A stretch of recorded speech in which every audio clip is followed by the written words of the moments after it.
How are you guys? My name's Sean. This is Paul. And we're going to talk about some music today, and specifically a band that Paul and I both enjoy a lot. I think you know more than I do, probably. Oh, I'm not sure about that. Okay, we'll find out. We'll see what happens. That would be the these four gentlemen here, guys. the Beatles. So is there a favorite Beatle album that you?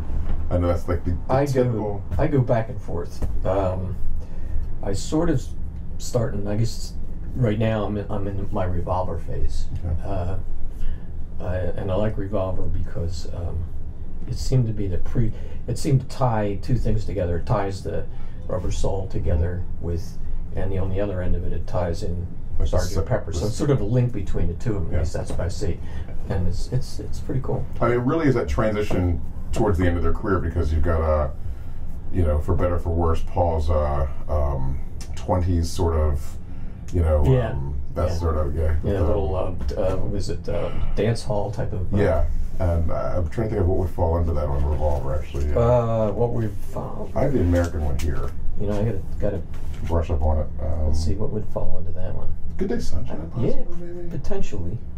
I would say Eleanor Rigby has the, that's sort of something different there. Yeah. But I would say close to almost Good Day Sunshine, but I'm not sure if he really has anything that really is. But leaning towards definitive, but it's kind of leaning towards that. Yeah. For back then, retro. Yeah. Yellow Submarine, the sort of oddball thing that they started getting out of each album had something kind of strange like that. Yeah, that was the one that I think he was trying to figure out what were we going to give Ringo. He didn't have anything, and then I think he went to bed one day, or one night, of course, not the day, and all of a sudden, just before he went to sleep, something weird came into his head, and I think that's how he. Is that really the story? That's what I hear. That's what I've read. Because I me growing up, it's like if you go to sleep. Sometimes I do that. You get just about ready to go off, and this song comes, and it's something like maybe even an original type of thing. Oh man, I gotta remember that song when I wake up, and you never do. It is impressive that I always find it interesting. As hard as for whatever, you're writing a rock song or a ballad, whatever, but then writing almost like a children's, like this, it's something that easily could be tossed off as, why are we doing this? See, if I was going to write that, I would look at it and like, oh no, that's not going to work. Right, it never won't fly. It never would have made the record. It won't fly. My critic would take over right away. Exactly. You really have the nerve to do that.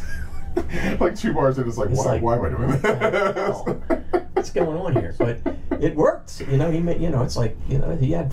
I guess he had just faith in it, confidence, and that he could make it work, and he did. And Ringo had the voice/non-voice. And it was perfect voice for it too. I think. Because his voice was kind of like it's not certainly a professional voice, and it sort of lent itself to the childlike quality to it. I guess. And the other, for some reason, we went straight to Paul. And it's probably my fault, but. Obviously, the highlights of this album, and I'm talking about the Revolver album, sorry, are the Lennon songs. At least for me. I don't know if you agree with that. I would say, I would have to sort of think that through a little bit. Yeah, the biggest one was Tomorrow Never Knows. Tomorrow Never Knows is probably the one everybody's like, this is the way. This is Lennon at his peak, and although. He has a lot of other ones. I think that let me see. Well, She Said is one of my favorites. And I'm sorry, this is the American one. So like Dr. Robert's not on here. Okay. Oh, right. And Your Bird Can Sing's not on here. And that's the other one I like too. That those two of them. And I'm Only Sleeping. Yeah. That has a great feel to it. They all have separate motions or emotional feels to it. And Only Sleeping, I mean, I can picture myself in bed. Yeah, he evoked that sort of dreamlike sleepiness sort of thing. Why is this currently your the one you're into right now? Why? Well, I think I kind of said. Well, I can elaborate on what we said before. Is the idea that you can sort of take that and make the backwards leap into Rubber Soul, and some of Rubber Soul sort of is a foreshadowing of right. Rubber Soul's kind of, in a way, I could argue that it's a foreshadowing of some of what's on Revolver. Like Eleanor Rigby. I think it's sort of Eleanor Rigby sort of leans back to the Rubber Soul. Yeah, Only Sleeping, Even Love to You, because you had Norwegian Wood with the sitar. Yes, indeed. here, there, everywhere. Each one has seemed to, like you said, you sort of brought it up. Each one has a tie-in to the Rubber Soul, because each one is. So there's a certain feel, you can say, that sort of an influence from Rubber Soul into the Revolver. Yeah. And I think what Revolver did, at least on my way I look at it, is Revolver kind of influenced Sgt. Pepper, or gave them some basis to start working on Sgt. Pepper. I mean, I know some people would argue that it's actually probably a better album than Sgt. Pepper. Well, there are people, and I don't think it's a better album, but I think there's better songs. Some songs in here I think are better than Sgt. Pepper. Right. Like, in other words, if you're going to compare a song like George Harrison's song, Within You Without You, You to Love to You. Love to You.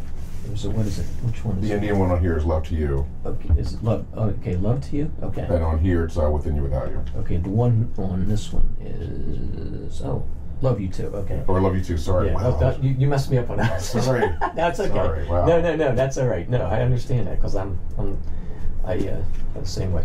But no, Love You Too, I think, really has a lot more, to me anyway, it has a lot more feel to it than Within You Without You. Don't get me wrong, I like that one too. It's a little bit of a different feel, but this one really grabs me because I think it's just the melody of that. The tempo. It brings you into some kind of it's almost, to me, it's almost like some kind of a foreign land or something, because the melody is not necessarily a British or Americanized type of. That's true. It is. So that's kind of where it sort of grabs you right away. And the other one, you wait for it to happen, but it does. It's another one that's interesting. Yeah, for me, it's like Love You Too. Yeah. Love You Too. Yes. Well, because in the song he says, If you want me to, right. Yeah. So I'm not completely insane. it's all right. But it's that tempo that it almost feels like a sort of a parade in some sort of foreign country kind of thing, like a India or something. Yeah, exactly. Where Within You Without You is definitely more that mystical. That's you can almost visualize these people dressed very colorful and and having, like you say, having some kind of a celebration. Exactly. Yep. And that is really cool. Very much that. Within You Without You, I think, is where George Martin stepped in, and he started doing a lot of the orchestration. Oh, okay. So in fact, what I read was that when George started playing it, it was pretty boring to the rest of the Beatles, because he was basically strumming one chord.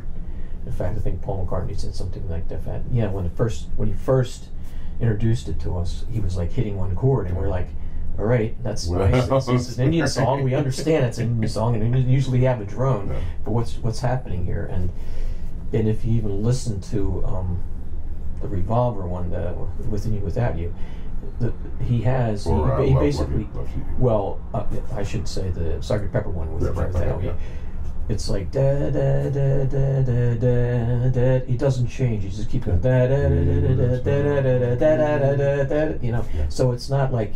The melody there's not much there with the melody, so there has to be more things, and I think that's why George Martin stepped in, and you hear all this other stuff that he's added, and for a good reason. I mean, it's good stuff too. Yeah, that's why personally, for me, I've gone to appreciate Within You Without You more as I've gotten older. When I was younger, I just skipped over it. It was an absolute bore for like a teenager. I was like, "Are you kidding me?" Yeah. But as I've gotten older, and I've appreciated sound and engineering and production and arranging.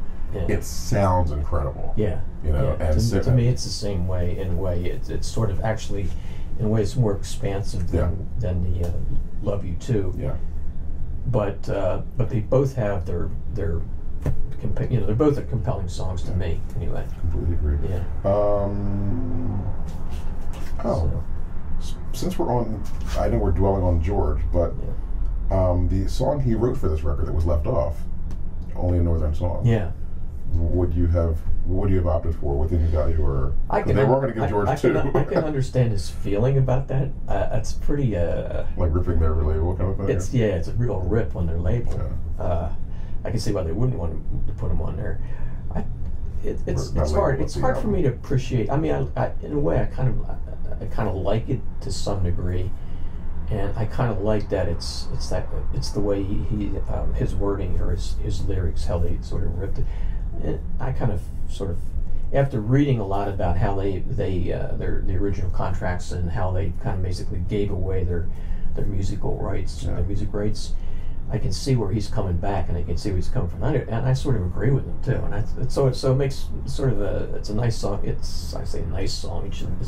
It's a song that kind of conveys a good feeling that I feel the same. Well, it would have been interesting to rewrite history if you have Taxman on Revolver, and then only a Northern Song on here. You would have been like sort of the rebellion, the angry. Yeah. Well, they always called him the Grumpy Beaver, you know. But he had some good.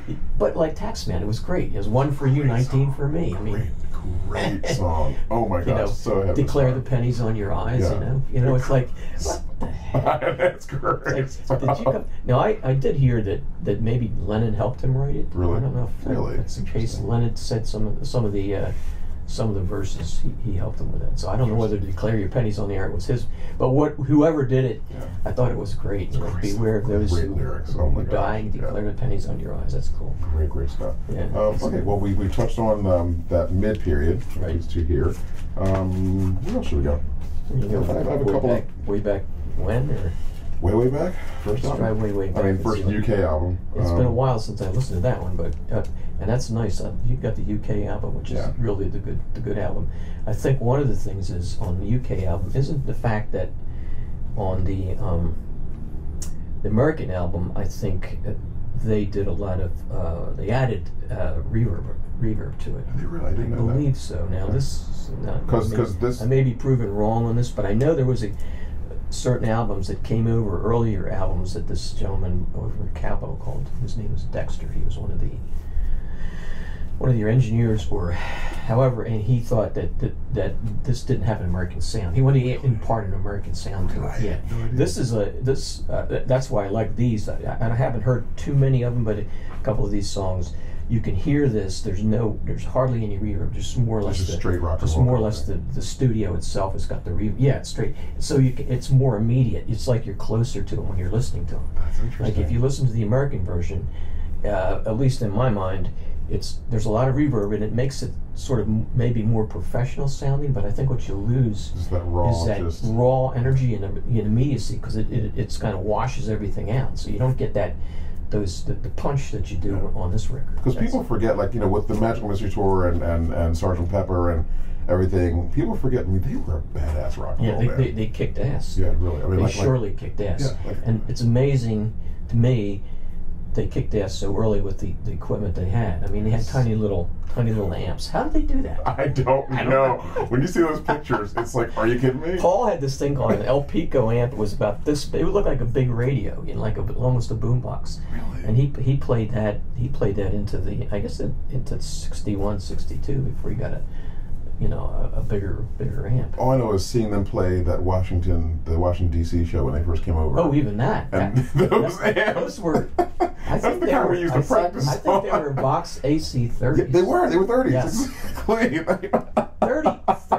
30 Those watts? kids didn't hear a thing. I mean, how did anybody? I mean, I guess monitors. I guess they didn't care, but apparently that show was one of their best shows. I mean, actually, when you see the video, it looks. I mean, they're rocking. They're kicking. Yeah. Yeah. I mean that's the initial time that they, their first their tours. That was their first. I think it was their first stop, right? Yeah. After Sullivan. And they said, man, they were loving it, and they were just going at it like full bore. They had no monitors. Yeah. I don't know how Ringo heard anything. It's amazing. But yeah, so this one really doesn't have an American counterpart except for what was it called? The early Beatles, I think, came out. I think it might have been the early Beatles. I guess, did Meet the Beatles have something on it? It just had a star standing there, and I think that's it. But I would recommend, if this is, go back and listen to it. Go do a comparison. If you have the American version that has I Star standing there, listen to that and then listen to this one. Okay. And it's definitely. Here's With the Beatles. This has more of, okay, sorry. Here's the With the Beatles album, which has more of what was on. But this is actually British. It's the UK one. Yeah. But it has more of what was on Meet the Beatles and then the second album. Right. So like It Won't Be Long is on Meet the Beatles. Yeah. All I've got to do, actually, the first three songs are actually first five. Oh, really? No. Actually, that whole first side. No. This one, Meet the Beatles? Yeah. 1 through 6. It Won't Be Long. All I've got to do. Yeah. Is the All My Loving, Don't Bother Me, Little Child, Till There Was You were all on Meet the Beatles. Okay. And then adding on the hits. Right. Star Standing There. I'll Hold Your Hand, and then some of the others were on. But this second album. But I just sort of reiterate that these guys, this is the true stuff. Yeah. I mean, you want to really listen to, if you really want to hear them, I think that's the way to hear them. And you forget that. I mean, but I mean, you know, so some people in America are used to hearing what they've heard, right. and then all they've heard was the American version, which then you hear something like that, and it sounds kind of like shallow. Yeah, like almost. To me, I like the shallow nature. It was supposed to be. It's not really shallow. You can hear everything. Right. It's the details of the thing. And the only reverb was that studio. Yeah, and all they had was them. It was them. It wasn't anybody else. It was just them. Yeah. So you can really pick out, in some cases, you can pick out the individuals. You can sort of hear a little bit of each guy's. You know, you can, if you want to listen to the rhythm, you can almost pick out the rhythm. You listen to how the rhythm's going, and you can hear George playing the leads and stuff. That's really. And they were straight live takes. They weren't overdub. In those early ones, they just set them. Everybody was in there, doing their thing right away. Which is nice. And what's interesting is, again, forget it. With the, once you get into Help and Rubber Soul and further, and then once the Rolling Stones came in, you just forgot that the Beatles were this amazing rock band. Yeah. Like, I think the Rolling Stones really kind of made people forget, like, the Beatles were the pop group. Yeah. They were the rock and roll group. The anti-Beatles. Yeah. But I mean, they, and this is one of my absolute favorite albums, The Hard Day's Night record. The Hard Day's Night. That, I mean, just, like, side 2 is just... Well, see, that's the time that George got his 12-string. And that really changed. Each song there, you can hear that 12-string really change the whole entire sound. Their sound. So their sound basically took a dramatic change. And you think an electric 12-string? He got a Rickenbacker. Was it 360 12-string? So what is that? What McGuinn? And that's when McGuinn, those guys saw Hard Day's Night, and they said, "Oh, we got to get one of these guys. We got to get this. We got to get this thing." You do realize that I bought a guitar after seeing Purple Rain. Oh, really? Yeah, having nothing to do with his guitar ability, was simply just the girl. The girl. Yeah, I'm like, that's kind of a lot of cases. That's where it was. Still has not worked out for me. When you first started out, with a band. I mean, you see the girls are paying attention. Here's a buddy of mine. He's a music teacher, and he has these teenagers, and he told me he has these young guys with their guitars, and I guess it's a generation of they're almost too studious. They've lost that sort of rock and roll thing. Yeah, right. And he'll ask him. I hopefully will get him on the series soon. His name's Andrew, and he'll ask these young guys like, "Well, why do you want to play? Why do you want to get better?" And they'll be like, "Well, because, and he's like, "No, you want to do it for girls. You want to the correct answer. Yes, the correct answer You're is 16. Hey, hello. That is why you want to get better. Yes, you learn, but you learn for a good reason. And in your case, your age, exactly. At 16, there's a cerebral reason to get better. Yeah. You don't want to get too into it that way. But I worship at the altar of this album. I think that I have to agree with you. It's just, again, like I said, I hear each song, I hear that 12-string ringing out, and I heard this Hard Day's Night one. I know they had that game called Rock Band. Yeah.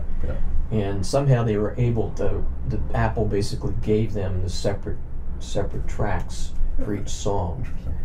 And it's one show I was looking at the other day, and what they've been able to do is they've been able to take each track and separate the tracks and play them individually. So what they did one time is they played the Hard Day's Night, the intro, and then they played just George Harrison's 12-string. Oh my gosh! You got it. It's a song in itself. I need to hear that. It's a song in itself. I'll let you hear this. Do you know what the chord is? That opening chord is? They told me, I can't remember what it is. It's something sustained seventh E flat. Something they landed on. That was not written. Exactly. Yeah, they landed on it, but apparently they said it was a chord. And then from what my understanding is, all these music critics or these jazz folks are trying to figure out what is that? What did he do? Let me figure this out. Yeah, he just is your amp plugged in? Yeah. That's it. What was that? That was like I Feel Fine. I mean, it was like Lennon just puts a guitar down on the amplifier and it feeds back. He goes, "Hey, that's a good song. I like that sound." So, but that Hard Day's Night, you gotta listen to just George playing, and that's fantastic. Yeah. To me, this is another transitional album to me because some of these songs on side 2, I'll Cry Instead, Things Like Today, I'll Be Back have that melancholia that that was missing from the first two albums. Right. So you've got the rock and roll. Right. Right. I tend to agree with you on some of that stuff, especially like you said on it is like it's got a little bit of everything. It's got the sort of the earlier Beatle feel to it, with like what is it? Happy Just to Dance with You. Right. That's like one of their. It would be an older song, right. Or that would be like Please Please Me thing. Yeah, sometimes. But then you got, like you said, you can't. I'll Be Back is one. Things We Said Today. Things We Said Today, I think, is one of the highlights of this thing. And that was a George song too, I think. No, that was Lennon McCartney. Okay, well the George song. He sang that though, right? Didn't he? No, he didn't. He sang nothing on this side. Oh yeah, words and music on that side. Actually, yeah, because George didn't even write. He sang Happy Just to Dance. Okay, I thought he sang. Okay, well maybe I'm wrong. No, that's okay. Yeah. All right, I stand corrected. For some reason, I don't know why you think. Anyway, but that is definitely Things We Said Today was a good one. Yeah, to me, you hear that and you hear the beginning of the Byrds, like that Southern California thing. Yeah, that does have that like a very somewhat melancholy, but. And I can't remember. Looking at this one here, it's another UK album. This was I guess the American counterpart would have been this one here. 65. Okay. Yeah. And I can't remember if this came before or after. Okay, this came after Hard Day's Night. Okay, right. Because you get 8 days a week. 8 days a week is kind of sort of a follow-up, right? Yeah. No Reply. Yeah. Now this is getting really into a little more complexity now, because like I'm a Loser. This is intense. Isn't it sort of an intense I'll Follow song? the Sun. I swear. Oh my God. You know what is amazing? That I think that was one of the ones I liked on this one. One of my more favorite ones was I'll Follow the Sun. And as I understood, I'll Follow the Sun is that there's an actual tape of that down in the late 50s that they did in. Are you kidding me? It goes that. Yeah, it goes that far. It goes that back that far. Interesting. Yeah. I was amazed at it because it was a fantastic song. It's amazing song. It was one of the first songs. I used to listen to this album, and I would have my guitar there, and I'd try to figure out. And that was one of the one I really wanted to figure that one out. That was one if I could figure that one out, man, things would be cool. And I read a review somewhere, and I completely disagreed with that. They were saying it was kind of Paul being sort of or Paul or John. John. I can't remember whose song it actually is. Oh, Paul. That's sorry. Paul's, right? Yeah, that's Paul's, right. Kind of almost being conceited, like breaking up with someone and saying like almost like a kiss off kind of thing. Yeah. And I see it as much more emotional than that. Yeah. Like almost a reluctant, like I really don't want to leave this relationship, but I know it's the best thing. This is the way I am. This is where I want to go. I want to move on. I know that it's sad, but this is I need to follow the sun. Right. I mean, like it's very, very very high level cerebral, just kind of But that's a nice song, and I think that that didn't follow the tracks of the earlier Beatles. I think that steered. It was another path. Yeah, exactly. It's more diverse. It's a nice. And there's a lot here that I like the album, but there's a lot missing on here. Like I don't want to spoil the party. It's a weak song. Yeah. I don't. It feels like they had to crank some stuff out. Yeah, I think they were cranking some. They were in crank mode. And they had to crank okay, we got to knock this baby out. A lot of covers. We need Holly cover. We need to have there's a lot of. I mean, this one here, every little thing, I like that one. Love that song. And again, I think to me that feels like a Buddy Holly song. I don't know how it feels to you, but isn't that the intro sort of kind of Phil Spector's kind of I'm trying to think Ronette's how it starts off. Isn't there sort of that sort of There's something of that I think in the middle or something. Everything she does, and that's when they actually had Ringo playing timpani on You're right. So they played timpani on that one. Yeah, boom, boom, and I think McCartney, he was sort of the arranger of this. I think he wanted, as I understood, just expand things a little bit. Say, hey, let's Ringo try the timpani. At least that's my interpretation. To me, it's funny because sort of go back in time kind of thing. I almost feel like whatever it lacked in in song selection and quality, they made up for visually, because I mean, that's an incredible cover. Yeah. Well, and you can't deny that. That's a nice looking cover. And then the inner, I love the inner shot of them playing live. Oh yeah, that's just a great. That's sweet. I believe there may have been a copy that had that cut out at the bottom of mine that I may have destroyed. Oh, yeah, because I know this is my second. Let's see it. It's and the amplifiers here. Of course they've. Oh, that's right. Of course they've increased. Now this one here, I think these may have been the 60 amps because they're bigger amps. I think this one here, the bass was that was 100 watt. I think they made that. This is the first time I think Vox made a separate head. They were making these cabinets, and then he finally made the head so they could stick the speakers in the head separately. And the head I think was 100 watt thing. So, but that's a good. That brings back some memories, that's for sure. And then the American counterpart would have been 65. Which honestly, I think it's a better album. Yeah. I mean, granted, it's singles and. Yeah, I would say it's got a lot of commonality between those two. You've got "I Feel Fine" on there. "I Feel Fine" is definitely a fantastic song. I was listening to that again, and that was another one that I heard just with George Harrison playing. They had separated the track, and he was doing that, and he played that lick all the way through the song. So "Baby's good to me," yeah, he did all the way through the song. So he was going every chord change. He changed the lick. It's a blues progression, right? Yeah, it was. Yeah, it's based in the blues progression, definitely. But rock and roll music, and then they have rock and roll music. Was again, it's going back. So they're looking back. They're looking over their shoulder on one way, but then they're looking forward. It looks to me. To the future. Yeah, but to me, going back to the UK one, which has rock and roll music on there, that's how I feel. It's almost rushed. It's like when you have the Beatles doing a Chuck Berry cover and a Buddy Holly. Yeah, they're just the familiar stuff. It's like, what do you know? It's what like, do you guys know? We did that.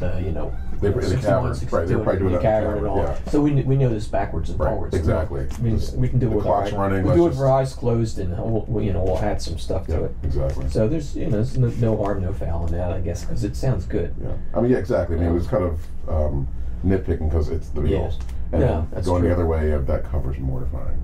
Yeah. I don't know. Oh yeah.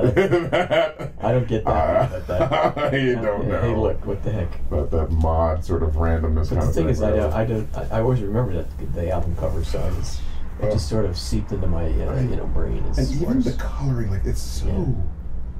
I mean, I know this is an old. I mean, this is an original copy. Yeah. Even new, that's still what color is that? Right. Like, I don't know.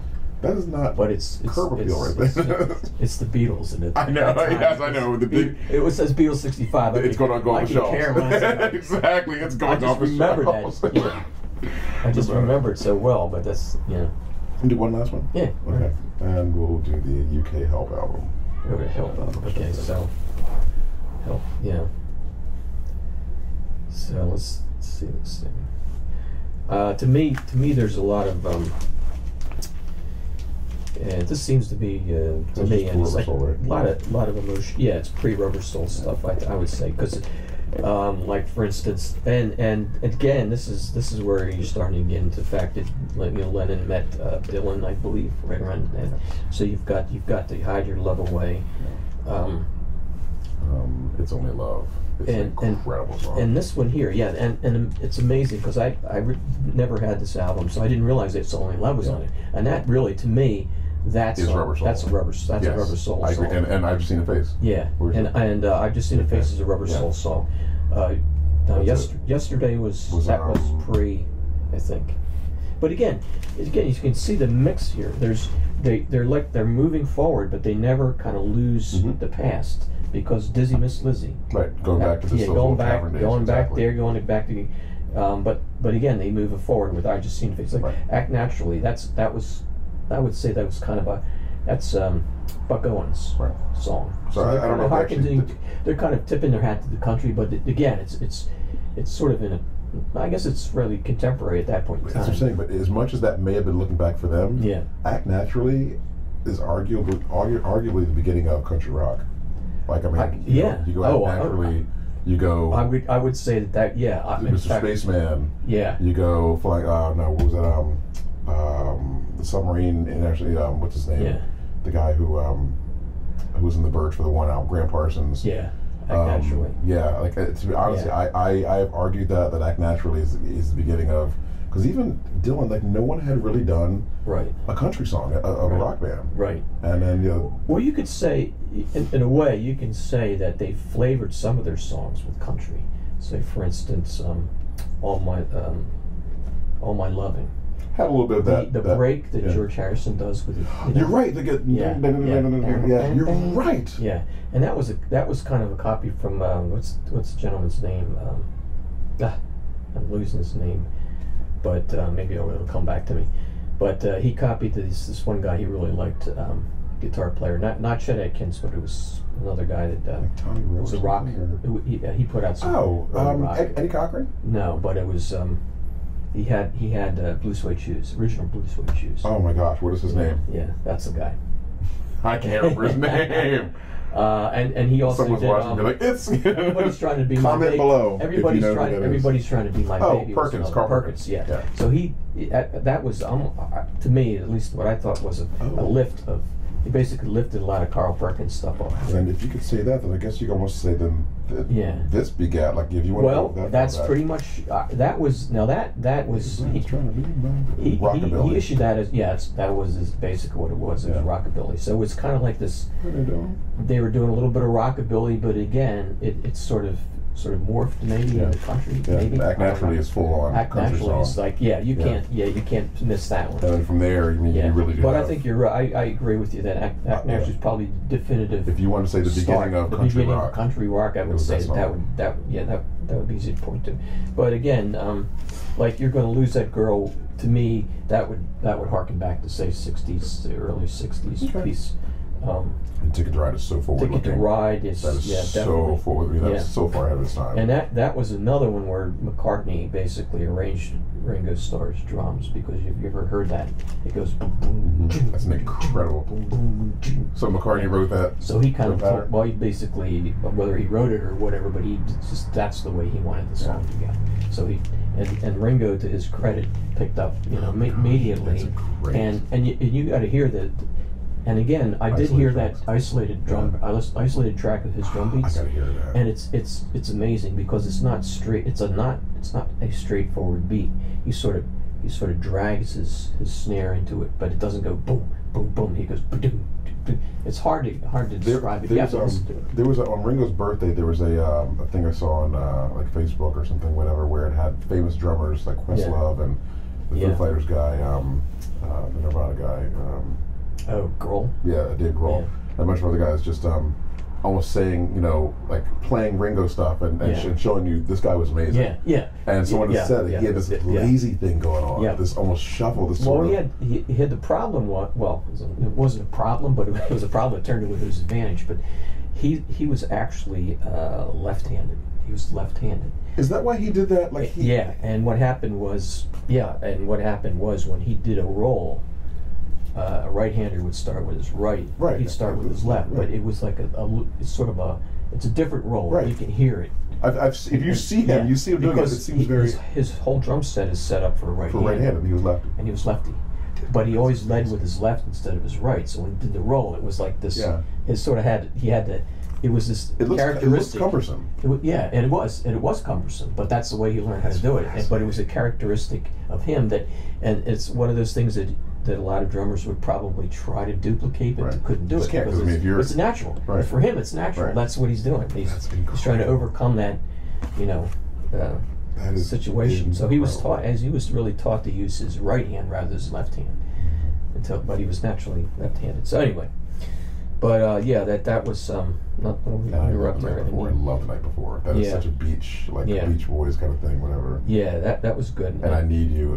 I Need You again. That's pretty emotional. That one I think is very emotional. And with was he doing the whole volume thing? Is he doing strumming it? And again, I think that is a good way to illustrate the connection between this album and Rubber Soul.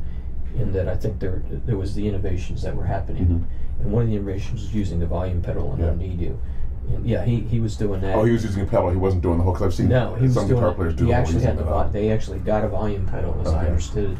Which makes more sense. That's kind of tough to strum. I was going to say, and again, now I'm going out on a limb on this one. This could be, but I think that they actually had somebody operating the pedal. That he was playing this, and then somebody was doing that. That would make sense. Yeah. To me, that made sense to me. That's a tough combination. To do it, yeah. I was thinking that I remember reading something that was the case. So. But what's interesting, as you were talking, and yeah, this is a Beatle love fest because I'm a huge Beatle guy. Paul is too.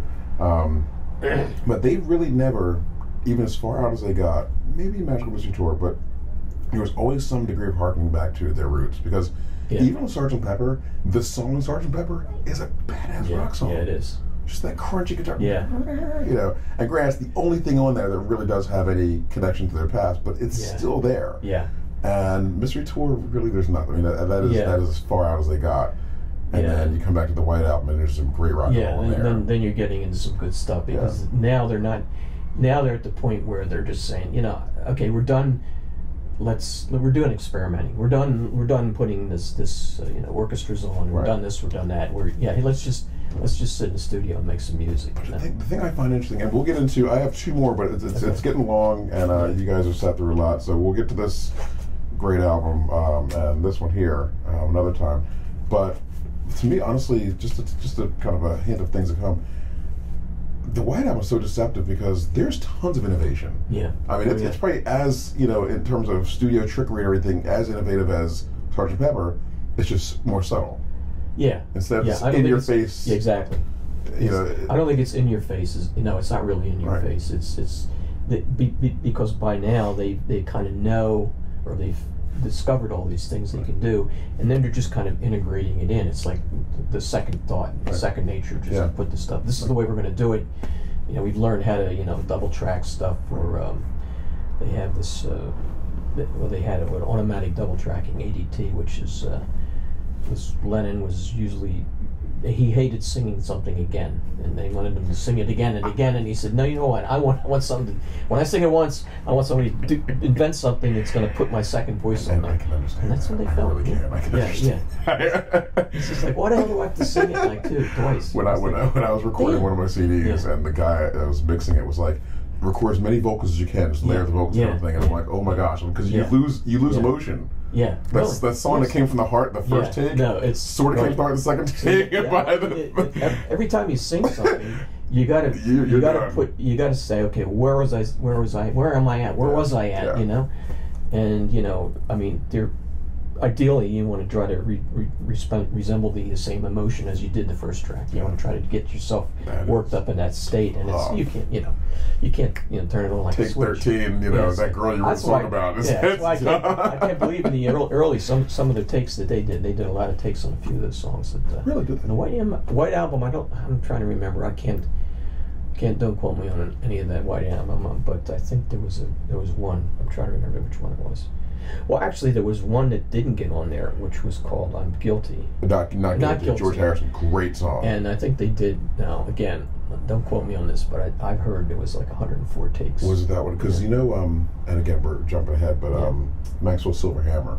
Oh, okay, yeah. I heard that Paul was a nut job about trying to get he just kept saying, well, let's try it again. Yeah. And after they did it, really, really good, brilliantly, like maybe 10 times in a row, he'd just say, well, let's try it again. Yeah, exactly. Just in case. And you listen to Abbey Road, it's like, that song? It's like of all the great songs on there, that's the song.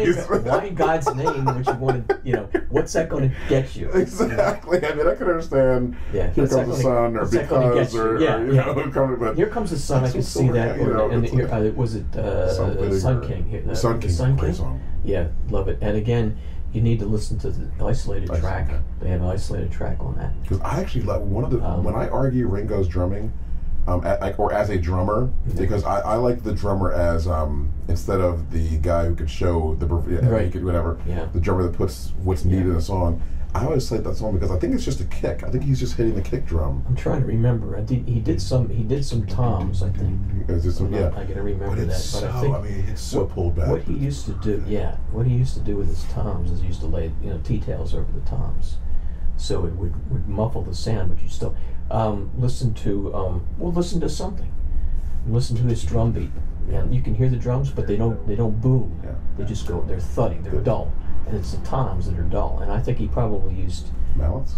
Because we talked about this when guess that when I'm not totally sure. I would think he would use mallets on that since he had a tail. It was but maybe not. Maybe because after our conversation about but I could see definitely with the mallets, because when you hear, let's see, the Sun King. Well, I'm switching songs here. That's right. I think he does like a little roll in the cymbals, and it just goes. And that's that same kind of deal where you hit you do a little bit of a, like a roll in the cymbal, and it just wash it. Yeah, it almost makes it evaporate. Gives it a wash to the whole. Yeah. Instead of the crash, it's sort of like fades into it subtly increases rather than just goes.